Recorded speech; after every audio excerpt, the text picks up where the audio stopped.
प्रभु यीशु मसीह के मधुर और मीठे नाम में आज दिनांक 23 जुलाई दिन शनिवार को हम आप सब अपम के श्रोताओं का हार्दिक स्वागत करते हैं।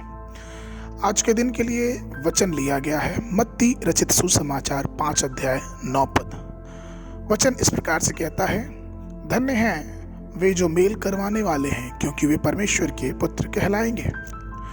प्रभु में मेरे प्रिय लोगों के बीच आज कटुता और शत्रुता के कारण आज संसार शैतान का गढ़ हो चुका है। व्यक्तियों द्वारा एक दूसरे को चोट पहुंचाना, छुरा घोंपना, एक दूसरे के विरुद्ध बुराई और विनाश की योजनाएं बनाना, ये हर तरह की खबरें हम आज के समय में सुनने को मिल रही हैं।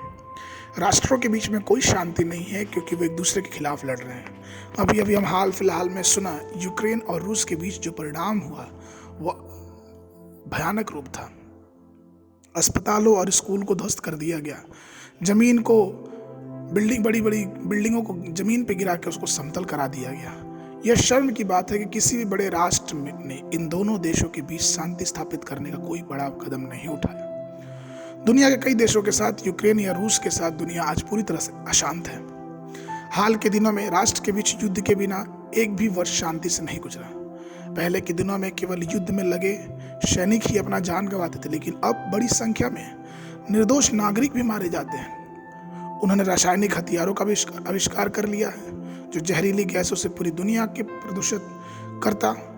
दुनिया तेजी से एक ऐसे समय की तरफ भाग रही है जहां पे लाखों लोग की मौत सिर्फ हवा में फैले गैस के द्वारा हो सकती है। लेकिन ठीक वही पे वचन कहता है कि धन्य वे जो मेल करवाने वाले हैं, चाहे व्यक्ति, परिवार या राष्ट्रों के बीच में ही क्यों ना हो। शांति लाने की आंतरिक प्राकृतिक प्रभु से ही आती है, क्योंकि वही शांति का राजकुमार है, वह मेल करवाने वाला है। और परमेश्वर वचन कहता है कि जब हम उसके बेटे और बेटियां होंगे तो उसके गुण हमारे अंदर आने चाहिए।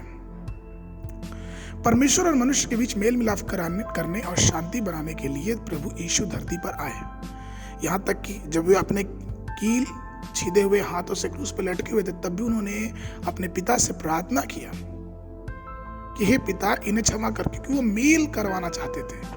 उन्होंने अपने बहुमूल्य लहू के द्वारा परमेश्वर और अन्य जातियों के बीच की जो शत्रुता थी, जो पाप से दीवार खड़ी थी, उसको हटाया। उन्होंने स्वर्ग का दरवाजा खोला, क्योंकि वो परमेश्वर और मानव जाति के बीच में एक मेल की सीढ़ी बनना चाहते थे। सो प्रभु में प्रिय लोगों, आज हम भी और आप भी, हम उसी परमेश्वर के पुत्र और पुत्रियां हैं। आइए हम भी मेल करवाने वाले बने, जिससे प्रभु हर एक बातों में आशीष दे। हम अपने शब्दों से, अपने कार्यों से, अपने परिवारों में, अपने समाज में, अपने घर में, अपने लोगों के बीच, अपनी कलीसियाओं में एक शांति बनाने का प्रयास करें, क्योंकि सुखी जीवन जीने का एकमात्र तरीका होता है दीन होकर जीना और शांति और मेल करवाना।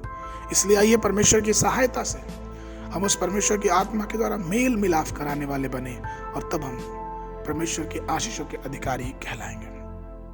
आज के मनन के लिए जो पद है वो लिया गया है कुलुस्सियों की पत्री, उसका पहला अध्याय, उसका 20 पद। वचन कहता है, और उसके क्रूस पर बहे हुए लहू के द्वारा मेल मिलाप करके सब वस्तुओं का उसी के द्वारा से अपने साथ मेल कर ले, चाहे वो पृथ्वी पर की हो या चाहे स्वर्ग की हो। बाइबल अध्ययन के लिए सुबह के समय भजन संहिता की पुस्तक, उसका 33-34 अध्याय, संध्या के समय प्रेरितों के काम, उसका 24 अध्याय। परमेश्वर आप सबको आशीष देवे।